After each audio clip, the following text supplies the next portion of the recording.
नमस्कार मेरे प्यारे साथियों, math with Vikas Beniwal YouTube channel पर आपका हार्दिक अभिनंदन एवं स्वागत है जी। अपने एसबीआई प्रीलिम्स के लिए मॉक टेस्ट चल रहे थे जी। ये अपने जो एग्ज़ाम हुआ है 27 फरवरी को, जो एग्ज़ाम हुआ है अभी उसकी शिफ्ट के अंदर ये आया हुआ है इस तरीके का, इस पैटर्न के तौर पे। तो अपने इसको स्टार्ट करते हैं जी। इसमें भाई रॉन्ग नंबर सीरीज आई हुई है, ऐसे इस टाइप का पैटर्न के अंदर अपने एग्ज़ाम आया हुआ है जी। ठीक है जी, चलो भाई। तो कल जिनका है, जो कल इनका एग्ज़ाम है 1 मार्च को, वो भाई इसको ज़रूर देख के जाएं भाई। इसी पैटर्न के आधार पे अपना 1 मार्च को एग्ज़ाम बन सकता है। ठीक है जी, चलो भाई अपने स्टार्ट करते हैं। ये एक रॉन्ग नंबर सीरीज है ये अभी। चलो भाई, ये पास पास में नंबर दिख रहे हैं तो इनका डिफरेंस ले लेते हैं, डिफरेंस इसमें ले लेते हैं। ठीक है जी, डिफरेंस इसमें ले लेते हैं। स्टार्ट कर लेते हैं यहाँ से 30 और ये 18 और एक 19, 19 इसमें प्लस हो रहा है। आगे में देखो भाई, इसको मैं 50 बनाऊं तो 21 और 2 23 हो रहा है। आगे भाई 29 हो रहा है। अब मेरे को कुछ एक चीजें ये नंबर देख के पता लग रहा है कि ये प्राइम नंबर चल रहा है। आगे 31 हो रहा है। आगे भाई अब देखो 19 23 29 31, अब प्राइम नंबर आगे क्या होगा? ना 33 होगा ना 35 होगा, अब 37 आना चाहिए। क्या आना चाहिए? 37। पर यहाँ क्या आ रहा है जी? आ क्या रहा है इसमें? इसमें आ रहा है जी 35 आ रहा है। तो 35 तो प्राइम नंबर है नहीं, 35 तो कोई प्राइम नंबर है नहीं। वो लास्ट वाला डिफरेंस और देख लो भाई, 3 और 4 43 हो रहा है ये भाई। अब इसके देखो भाई, प्राइम नंबर क्या? 19 23 29 31, यहाँ आना चाहिए 37 आना चाहिए था, और यहाँ 37 आएगा तो यहाँ 41 प्राइम नंबर और होता है। तो ये दोनों नंबर ही अपने क्या है? कंटिन्यूस के ये प्राइम नंबर तो है पर कंटिन्यूस वाला नहीं है, ये प्राइम नंबर नहीं है। अगर इन दोनों के डिफरेंस में अपने गलत आ रही है तो भाई रॉन्ग नंबर ये होता है, इनके बीच वाला नंबर हमेशा इसमें एरर होता है। तो 166 के अंदर एरर है, इसके अंदर आना चाहिए भाई 37, इसमें प्लस करता तो ये बनता भाई 168 बनता, और आगे वाले में माइनस करते तो भाई 209 में से 168 माइनस करता तो ये 41 बनता। तो यहाँ 37 और 41 अपना आना चाहिए था, 166 के अंदर इसमें एरर। चलो ये देखते हैं, यहाँ से देखते हैं तो ये भाई लगभग 6 गुना हो रहा है। तो 6 गुना करूंगा, 6 जीरो मल्टीप्लाई दिख रहा है इसके अंदर, तो मल्टीप्लाई दिख रहा है, ये देखो मल्टीप्लाई ही दिख रहा है। तो अपने 6 गुना करता हूं मैं, 0 48 का 8 24 और 4 28। ठीक है जी, इसका मैं 5 गुना करता हूँ, 96 का 5 गुना कर देता हूँ। 96 का 5 गुना करना है तो भाई इसको 5 गुना करूंगा तो 480। फिर ये देखो 6 5 4 गुना, 24 चौके 96। फिर आगे क्या होगा? 3 गुना, 8 या 24। आगे क्या होगा? 2 गुना, फिर होगा 1 गुना। तो भाई इधर से चलेंगे तो ये चलना चाहिए 1 गुना 2 गुना 3 गुना 4 गुना 5 गुना 6 गुना, और इधर से चले तो डिवाइड का रूल होगा। या इसको ऐसे भी कर सकते हैं कि भाई डिवाइड बाई 6, डिवाइड बाई 6 और divide by 5, divide by 4, divide by 3, divide by 3 और डिवाइड बाई 2। तो 8 में 2 का भाग लगाएंगे तो 4 आना चाहिए, और डिवाइड बाई 1 करेंगे तो 4 में 4 का डिवाइड करेंगे तो 1 आ रहा है। तो यहाँ 3 में क्या है जी? एरर है। अपने 3 में क्या है? एरर है। चलो भाई, ये अपने अर्थमेटिक के क्वेश्चन है। 30 छात्रों का एवरेज औसत वजन 50 केजी है। एक शिक्षक का वजन शामिल कर दिया जाए तो औसत वजन 1 किलोग्राम बढ़ जाता है। शिक्षक का वजन, तो देखो भाई शिक्षक का वजन के लिए आपको करना क्या है? शिक्षक का वजन देखो, कैंडिडेट बढ़ रहे हैं, जितना एवरेज है वो तो लिखना ही है। 50 तो अपना पुराना एवरेज है, जो पुराना एवरेज है वो तो लिखना ही है भाई। ठीक है, अब भाई शिक्षक हो गया, 30 कैंडिडेट स्टूडेंट पहले थे और एक शिक्षक आ गया, कितना हो गया अभी? 31 हो गया। टोटल कैंडिडेट कितने हो गए? 31 हो गया। एवरेज में कितनी वृद्धि हो रही है वो वृद्धि वाला मल्टीप्लाई कर देना है बस भाई। इनको जोड़ूंगा तो 50 प्लस में 31, ये बन गया अभी 81, 81 इनका आंसर बनेगा। 81 किलो का वो अध्यापक है भाई। करना क्या होता है? फॉर्मूला है जी, औसत जो दे रखी है वो, और भाई प्लस में टोटल कैंडिडेट, टोटल कैंडिडेट। अगर ये वर्दी कमी पे है भाई, वर्दी कमी पे है, कमी हो रही है तो भाई माइनस हो जाएगा, वर्दी हो रही है तो प्लस हो रहा है, और जो वर्दी या कमी आ जाएगी वो वर्दी और कमी भाई उसके साथ अपने मल्टीप्लाई कर दी।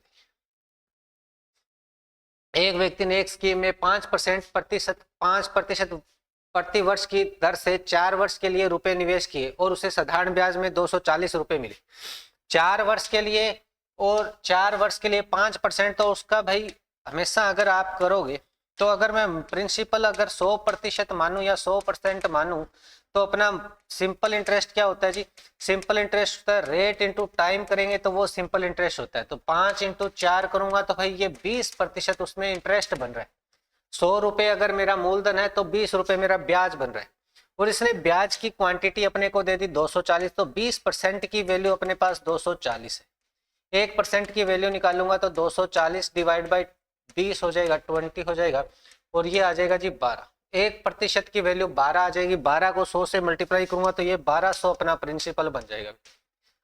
चलो ये तो हुई एक व्यक्ति, यदि व्यक्ति ने समान राशि को 2 वर्षों के लिए 12% की दर से, साधारण ब्याज की दर से अन्य स्कीम में निवेश किया। अब भाई यही राशि इसने 2 वर्ष में जो 12% की दर से करा होता तो सिंपल इंटरेस्ट क्या है? सिंपल इंटरेस्ट अब क्या होता? 12 दूनी 24%। अब ये 1200 का 24% अपने निकाल देंगे तो ये अपना ब्याज बन जाएगा। ये ब्याज बन जाएगा भी, न्यू वाला ब्याज बन जाएगा। 24 दूनी 48, 4 24 और 4 28, 288 रुपए ब्याज बन जाएगा। 288 रुपए ब्याज बन जाएगा जी। इसमें ऑप्शन नंबर ए है 288 रुपए। ठीक है जी। तो ये अन्य स्कीम में कितना ब्याज बन जाता? 288 प्रतिशत। हटाएंगे तो भाई डिवाइड में 100 लगेगा। 2 से ये 450 बन गया। एक्स में से प्रतिशत हटाऊंगा तो डिवाइड में 100 लगेगा। तो भाई देखो 25 से ये काटा 4, 25 से ये 10, 10 इधर आके क्या हो जाएगा? प्लस हो जाएगा 10, तो 460 बन जाएगा एक्स की वैल्यू। 460 बन जाएगा एक्स की। ये देखते हैं भाई, प्रतिशत हटाऊंगा डिवाइड में 100, ये 2 हो गया। 2 से इसका भाग लगाऊंगा तो भाई इसका आधा हो जाएगा। 6 दूनी 12, 8 और ये 5 जी। 68 दुआ 136 होता है तो 680 आ गया। माइनस प्रतिशत हटेगा डिवाइड में 100, ये बनेगा 8। ठीक है जी। चलो, और यहाँ है भाई x का 20/100, तो भाई ये 20, 5 डिवाइड में आ गया 5, तो इसको माइनस करूंगा मैं 0, तो ये बनेगा 672, और ये 5 इसके मल्टीप्लाई में आएगा तो 10, 35 और 1 36, 3 30 और 3 33, 3360 इसका आंसर बनेगा। 3360 इसका आंसर बन जाएगा जी। क्लियर है क्या? चलो ये करते हैं भाई। परसेंटेज हटाऊंगा तो ये 0, ये भाई इनको मल्टीप्लाई कर लेंगे। परसेंटेज हटाऊंगा तो 0, 200, 120 हो गया यहाँ पे, और ये हो गया भाई 6 और 12, 1260 हो गया। तो ये मैं 0, 80 हो गया भाई, 1380 हो गया। डिवाइड में भी 1380 है, डिवाइड करूंगा तो 1 बन जाएगा, 1 सी ऑप्शन बन जाएगा। देखो भाई 6 की अंडर रूट 6 है, या इसको ऐसे भी लिख सकता हूँ 6 की पावर 1/2 होता है। अंडर रूट को ऊपर भाई 6 पावर है तो इन दोनों का मल्टीप्लाई हो जाएगा तो ये 3 बचेगी, तो 6 की पावर 3 आ जाएगी तो 216 होता है। 216 इंटू 1225 इंटू अंडर रूट 4 की वैल्यू 2 होती है। तो भाई इसको डबल कर दूंगा तो भाई ये बन जाएगा 50 हो गया, और ये 24 50 हो गया इंटू 216। अब भाई इनका मल्टीप्लाई कर लो।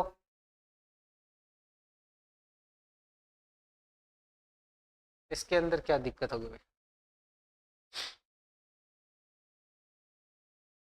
इसके अंदर कोई ना कोई और अपने क्या है, इसमें एरर है भाई थोड़ा सा। कोई दिक्कत नहीं, अपने इसका मल्टीप्लाई करके इसकी वैल्यू निकाल लेते हैं। ठीक है,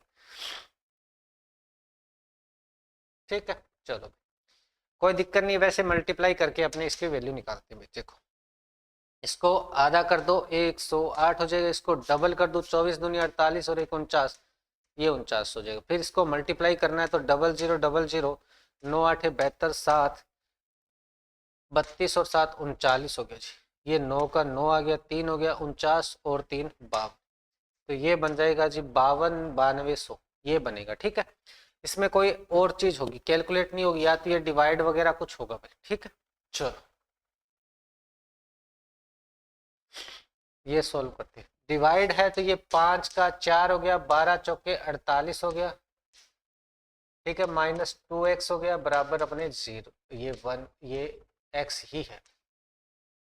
ये उधर जाएगा तो 3x हो जाएगा, 3x, ये 480 है।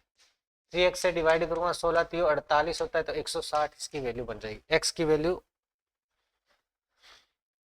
2 बनेगा, 42 हो जाएगा, 117 हो जाएगा, 10 इसमें जोड़ूंगा तो ये 9 6 1 169 हो गया। और ये किसकी स्क्वायर होती है, अभी इसका अंडर रूट लगाऊंगा तो प्लस माइनस 13 इसकी वैल्यू बनेगी, एक्स की वैल्यू प्लस माइनस 13 बनेगी, तो ये डी ऑप्शन बनेगा। प्रतिशत हटेगा, डिवाइड में 100 होगा, 5 से 7 20 बन जाएगा, 2 से 112 बन जाएगा, डिवाइड में 10 का 10 रह जाएगा।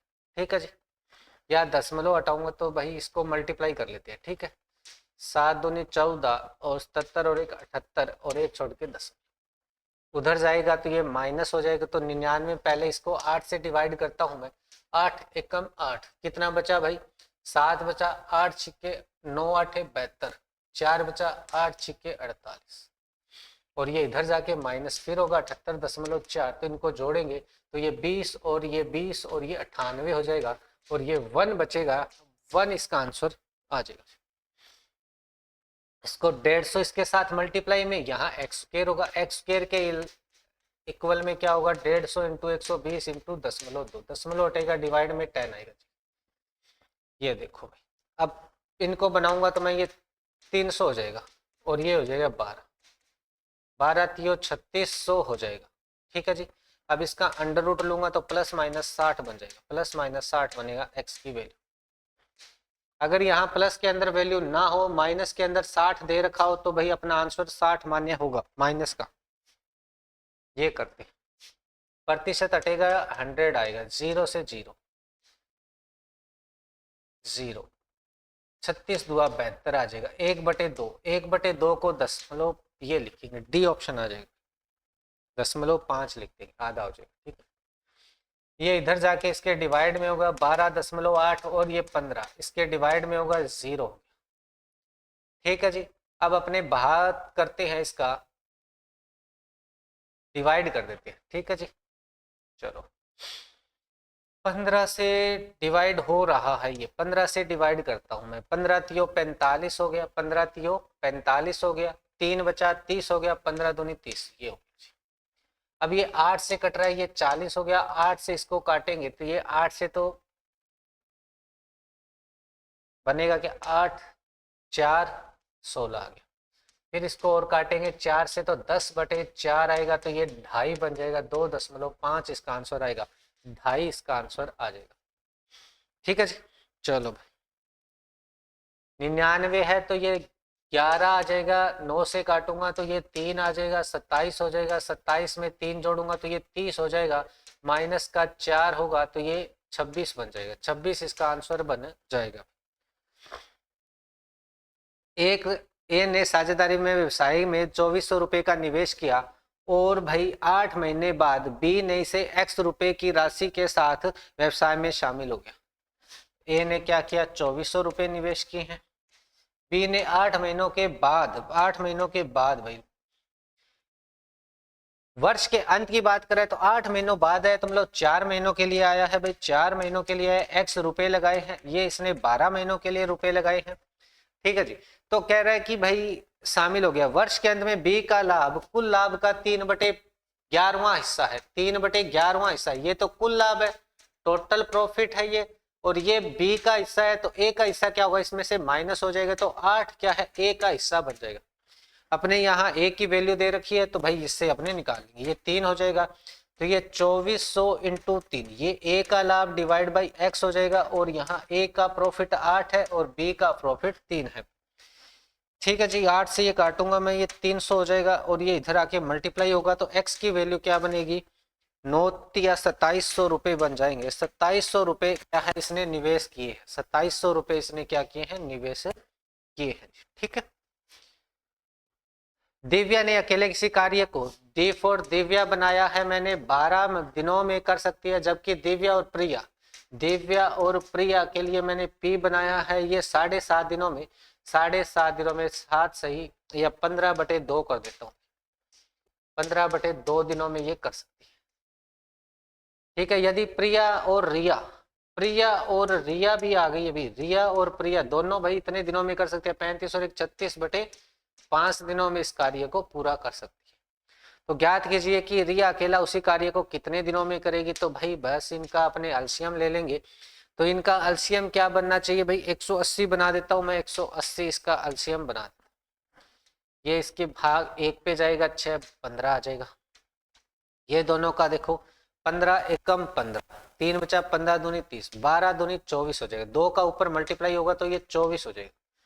इनका भाई 36 का 5 बनेगा ना, हाँ 5 और 25 इसकी वैल्यू बचे, तो 25 24 15 ये अपने बन जाएगा जी।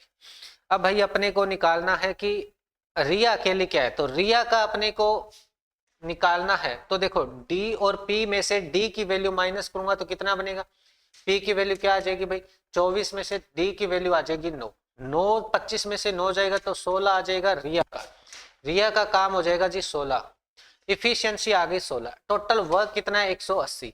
तो भाई रिया अकेली उस कार्य को कितना करेगी, 180/16 आ जाएगा, 180/16 आ जाएगा। 1 पे जाएगा 2 बचेगा 20 हो गया, फिर भाई 1 पे जाएगा 4 बचेगा, तो 11 सही 4/16 या 11 सही 1/4 दिनों में वो कार्य पूरा कर देगी। बी ऑप्शन इसका आंसर बन जाएगा जी। क्लियर है क्या? चलो, मन्नू ने एक वस्तु को 6,000 रुपए में खरीदा और 20% हानि पर बेचा। मन्नू को प्राप्त राशि से उसे फिर से एक और वस्तु खरीदी और उसे 40% के लाभ पर बेचा, तो मन्नू को प्राप्त कुल लाभ ज्ञात करिए। तो भाई कुल लाभ अपने को प्राप्त करना है। तो पहले इसने 20% हानि पे बेचा, फिर जो पैसे मिले हैं उसी से एक वस्तु खरीदी और उसको 40% लाभ पे बेचा। तो भाई ये देखो कि ओवरऑल लाभ क्या हो रहा है, ओवरऑल कुल लाभ इसको क्या प्राप्त हुआ है मन्नू को, तो ये अपने को निकालना है। तो भाई ओवरऑल लाभ के लिए अपने को वो फॉर्मूला है उससे भी निकाल सकते हैं, या वरना इसकी वैल्यू निकालो। 6,000 को 80/100, तो ये बनेगा 8 छिक्का 48, 4800 रुपए में इसने वस्तु को बेच दिया। 48 को भाई खरीद के 140 के प्रॉफिट में बेचेगा, तो ये बनेगा भाई 0, 8 चौके 32, 3 8 और 3 11, 14 8 112 होता है भाई, 14 चौके 56 हो गया भाई, 7 और 6 6720 रुपए में इसने बेच दिया। 6720 रुपए में इसने बेच दिया, तो कितना प्रॉफिट हो गया भाई 4800 में से। अब देखो, अब भाई ओवरऑल प्रॉफिट कितना हो गया, 6,000 की वस्तु खरीदी उसने और अब लास्ट के अंदर उसको 6720 रुपए प्राप्त हुआ, सॉरी 6720, तो ओवरऑल कितना प्रॉफिट हो गया उसको, 720 रुपए का उसको ओवरऑल प्रॉफिट हो गया। तो 720 रुपए उसको ओवरऑल प्रॉफिट हो गया भाई इस पूरे सौदे के अंदर।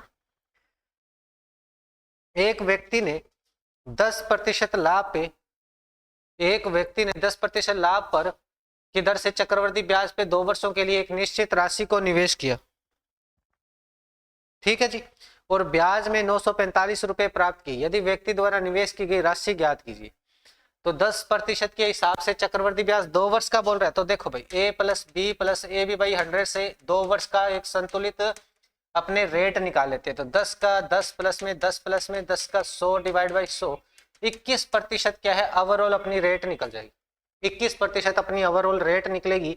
तो भाई क्या कह रहा है ये, ब्याज कितना बोल रहा है भी, ब्याज मिल रहा है चक्रवर्ती ब्याज 945, ये 21% की वैल्यू है, और प्रिंसिपल यहाँ पे अपना 100% ही होता है। तो 945 डिवाइड बाई 21, और प्रिंसिपल ही निकालना है तो निवेश की गई राशि को निकालना है। 42 63 84 पे जाएगा, 84 और 21 5 105, तो 4500 रुपए उसका प्रिंसिपल होगा, 4500 रुपए उसका प्रिंसिपल हो जाएगा भी, 4500 रुपए इसका प्रिंसिपल हो जाएगा। एक नाव 9 घंटे में 216 किलोमीटर की धारा के अनुकूल u प्लस वी की चाल कह रहा है भाई, 216 में डिवाइड बाई 9 चाल आ जाएगी भाई, कितना बनेगा भाई, देखो 9 दूनी 18, 3 9 चौके 36, 24 आ जाएगा u प्लस वी। अनुकूल का मतलब u प्लस वी होता है नाव प्लस में धारा, ठीक है। 6 घंटे में 120 के प्रतिकूल तय करती है, तो u माइनस वी प्रतिकूल हो गया भाई 120/6, तो ये हो गया जी 20, ठीक है। यदि शांत जल में नाव की गति 50% कम हो जाती और धारा की गति 50% बढ़ जाती, तो नाव की धारा के अनुकूल नई गति में ज्ञात कीजिए। नई गति अपने को धारा के अनुकूल निकालनी है, तो भाई अपने पहले u और v की वैल्यू निकालनी पड़ेगी। u और v की वैल्यू निकालनी हो ना, u प्लस वी और u माइनस वी की वैल्यू दे रखी हो, तो दोनों को जोड़ो और 2 से डिवाइड कर लोगे तो भाई u की वैल्यू बनेगी। तो दोनों को जोड़ा 44 हुआ, 2 का डिवाइड किया तो ये 22 आ जाएगा, और दोनों का अंतर करा मैंने 4 हुआ, इसका 2 और ये वैल्यू बनेगी 2। तो v की वैल्यू 2 है, u की वैल्यू अपने 22 है। अब कह रहा है कि धारा की गति को तो 50%, धारा की गति, नाव की गति तो 50% कम हो गई, 50% कम हो गई, तो मतलब भाई इसकी क्या हो गई, 22 थी अब क्या हो गई 11 हो गई। 50% की कमी आ गई तो 22 में से भाई 11 ही रहेगी, 22 का 50% कम करेंगे तो भाई 50% ही रहेगी, और इसकी 50% बढ़ गई तो मतलब 2 का 50% 1 होता है तो 3 हो गई भैया। अब अनुकूल बोल रहा है तो ये 14 हो गई भाई, 14 अपने क्या हो गई, अनुकूल उसकी गति हो गई। अर्पिता ने अपने मासिक व्यय आय का 20% म्यूचुअल फंड में और 20% में ईएमआई के लिए भुगतान किया। ठीक है जी, शेष वगैरह कुछ नहीं लिखा, और 15% उसने किराए पर खर्च किया। अब शेष राशि की बचत, तो सारों को जोड़ लो भाई, 20 20 40 और 15, 40 और 15 55 हो गया। 55% उसने क्या करा है, निवेश कर दिया। तो शेष राशि इसमें क्या है भाई, इसमें थोड़ा सा अपने को बचत नहीं बताई ना, तो भाई इसने बचत का कुछ बताया नहीं, बची हुई है 45%, तो इसमें पैसे अपने बताए नहीं है, यहाँ पे कोई मिस्टेक रह गई होगी मेरे हिसाब से। ठीक है, तो भाई इसको यहीं छोड़ देते हैं भाई। अगर कोई राशि नहीं दे रखी तो अपने आंसर कभी नहीं बनेगा भाई, परसेंटेज से कभी कोई आंसर नहीं बनेगा जब तक कोई राशि ना दी जाए। ठीक है, एक बर्तन में दूध और पानी 240 लीटर है, दूध और पानी 240 लीटर है, वाटर मिल्क और वाटर, जिसका अनुपात 7:5 है। 12 हो गया, 20 हो गया, 20 हो गया, 140 हो गया, ये 100 हो गया भाई। ठीक है जी, चलो x लीटर दूध मिलाया जाता है, मिल्क मिलाया जा रहा है, x लीटर मिला दिया गया, और अंतिम मिश्रण में दूध की मात्रा 80% अधिक, दूध की मात्रा पानी की मात्रा से 80% अधिक है। अब क्या हुआ कि भाई जो न्यू मिश्रण बना है 140 प्लस में x और ये 100, तो भाई इस वाटर से वो 80% क्या है, अधिक है। तो मतलब मेरे कहने का मतलब अगर ये 100% है तो ये 180% होगा। तो इसको रेशो से अपने वैल्यू बनाएंगे तो ये 9:5 बन जाएगा, 9:5। 5 की वैल्यू, एक 5 रेशो है, जो पानी तो चेंज ही नहीं हुआ, तो 5 रेशो की वैल्यू 100 है, 1 रेशो की वैल्यू 20 आ जाएगी। 9 की कितनी हो जाएगी, 9 की वैल्यू निकालूंगा तो 9 इंटू 20 हो जाएगा, तो 180 लीटर हो जाएगा। पहले कितना था, 40 था, 140 था, अब कितना हो जाएगा भी 180 है। तो कितना इसमें मिलाया गया है, x बराबर 40 लीटर इसमें एक्स्ट्रा मिलाया गया है। ठीक है जी, 40 लीटर इसमें एक्स्ट्रा मिलाया गया। क्लियर है क्या जी, ठीक है। एक आयत की लंबाई व चौड़ाई, एक आयत की लंबाई चौड़ाई की आधी है, आयत की लंबाई उसकी चौड़ाई से आधी है। ठीक है जी, तो L क्या है, B की आधी है। चलो भाई ये लो B की आधी कर दी। आयत का क्षेत्रफल 25 वर्ग मीटर है, लंबाई इंटू चौड़ाई कितनी दे रखी है अपनी, 25 दे रखी है। L की वैल्यू क्या है, B/2 इंटू B बराबर क्या है, 25। आयत का क्षेत्रफल 25 वर्ग मीटर है, एक आयत की लंबाई उसकी चौड़ाई की आधी है, चौड़ाई की आधी है। ठीक है जी, तो ये 20 स्क्वायर डिवाइड बाई 2 हो जाएगा और ये 25 है, ये उधर जाएगा तो b की वैल्यू, b स्क्वायर क्या होगा, 25 इंटू 2 हो जाएगा, स्क्वायर हटाऊंगा अंडर रूट लगेगा तो 5 अंडर रूट 2 इसकी b की वैल्यू बनेगी, 5 अंडर रूट 2 b की वैल्यू बनेगी। इसकी आधी है तो भाई ये बन जाएगा, L बन जाएगा इसका 5√2 डिवाइड बाई 2। ठीक है जी, हाँ, यदि आयत की लंबाई 5 मीटर बढ़ा दी जाए, आयत की लंबाई 5 मीटर बढ़ा दी जाए और चौड़ाई को 5 मीटर कम कर दिया जाए, चौड़ाई को 5 मीटर कम कर दिया जाए तो क्षेत्रफल का अंतर 25 वर्ग मीटर आता है। अरे भाई इसमें कुछ गड़बड़ है,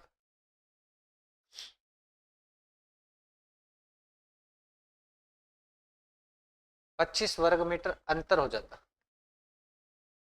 25 हो जाता तो 0 होता, फिर तो ये तो बनता ही नहीं है। लंबाई ज्ञात कीजिए, इसमें कोई और मिस्टेक कर रही हो।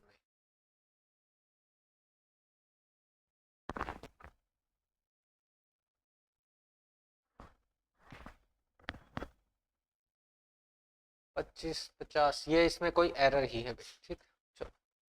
सनी की वर्तमान आयु लवली की वर्तमान आयु से आयु की 3 गुनी है। सनी भाई, सनी और लवली, सनी की वर्तमान आयु लवली की वर्तमान आयु की 3 गुनी है, लवली की 3 गुनी है, तो ये अगर लवली 1 है तो सनी 3 है। 24 वर्ष बाद सनी और लवली की आयु का अनुपात ये है। 24 वर्ष बाद की बात कर रहा है तो इनको मैं 3x और x मान लेता हूं। और क्या कह रहा है अभी 24 वर्ष बाद कर रहा है, 24 वर्ष बाद कर रहा है। सनी और लवली, सनी पहला है तो सनी और लवली का रेशो 5/3 है। तो बस भाई इनको सॉल्व कर लेंगे भाई। देखो 9x बन गया, प्लस में 24 72 हो गया, बराबर में 5x प्लस में 24 5 120 हो गया। ये 4x बचेगा, ये उधर जाएगा तो 20 और ये 120 माइनस 72 हो जाएगा, तो ये बनेगा 8 और यहां बनेगा 4। तो x के बराबर आ जाएगी भाई 12, x के बराबर आ जाएगा 12। तो शनि की आयु क्या है 12 3 36 हो जाएगी, शनि की आयु 12 3 36 हो जाएगी। चलो दो संख्याएं x और y है, x का 60%, यदि इन दोनों संख्याओं के बीच का अंतर 192 है तो x का मान क्या है। दो संख्याएं x और y है, x का 60% है, y हाँ ये है कि भाई दो संख्या x और y है, x का 60%, y x का 60% है। इन दोनों संख्याओं के बीच का अंतर देखो भाई, x का 60% क्या है, y है, ठीक है जी, y है, ठीक है। तो x का 60% अपने निकाल लेंगे भाई। तो 60% ऐसे ही लिख लो, चाहे कोई दिक्कत वाली बात नहीं है। x का 60% बराबर y की वैल्यू होगी। अब कह रहा है x माइनस x का 60%, y बराबर कितना दे रखा है अपने को 192। x कॉमन ले लूंगा तो भाई ये आएगा 1 माइनस 60% को प्रतिशत हटाऊंगा डिवाइड बाई 100 बराबर 192। तो ये बन जाएगा 40/100 बराबर 192। 0 10 उधर चला जाएगा, x इसके साथ मल्टीप्लाई में है, तो ये 192 डिवाइड बाई 4 इंटू 10, 4 से करूंगा 4 चौके 16, 8 चौके 32, 480 बन जाएगा। x की वैल्यू 480 बन जाएगी, तो x का मान क्या होगा 480 हो जाएगी। ये लाइनें गिन लो भाई अपने, इसमें थोड़ा सा क्या है 1 2 3 4 5 6, तो 100 का गैप है और 6 माइनस 1 तो 5, तो भाई 100/5 तो बराबर 20, एक लाइन की वैल्यू 20 है। ये 200, ये 220 है, ये 220 है,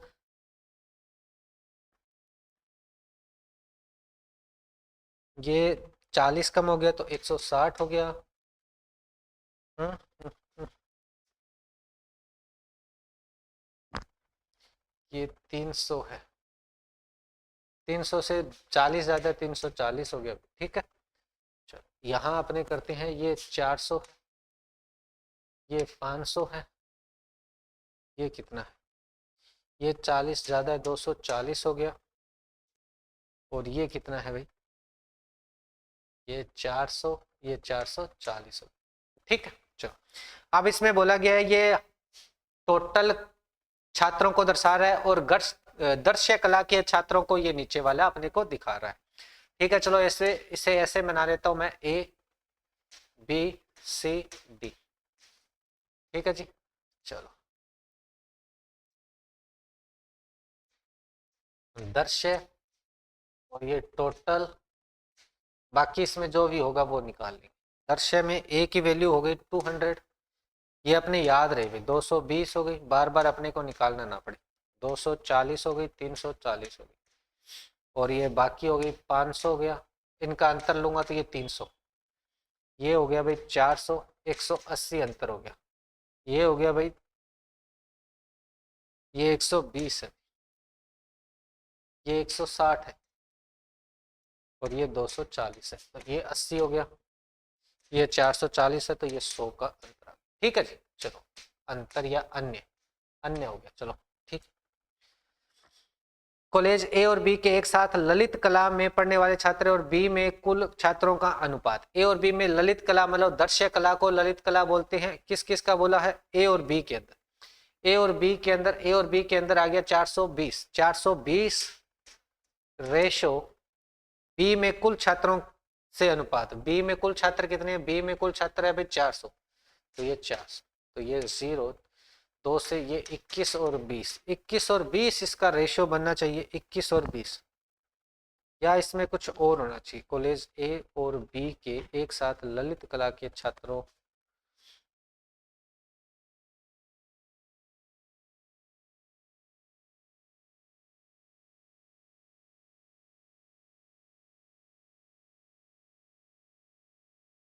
यही होना चाहिए भाई इसका तो रेशियो तो।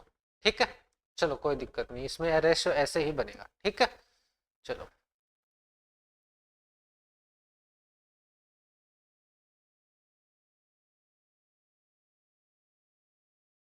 ललित कला को इंग्लिश के अंदर क्या बोले, फाइंड द रेशियो। ये दृश्य कला, ललित कला फिर वो अलग होगी भाई, ये जो डिफरेंस वाली है ना वो ललित कला है। इसमें अपने को क्या स्टार्ट के अंदर थोड़ा पढ़ ही लेते हैं, इसके अंदर और कुछ दे रखेगा।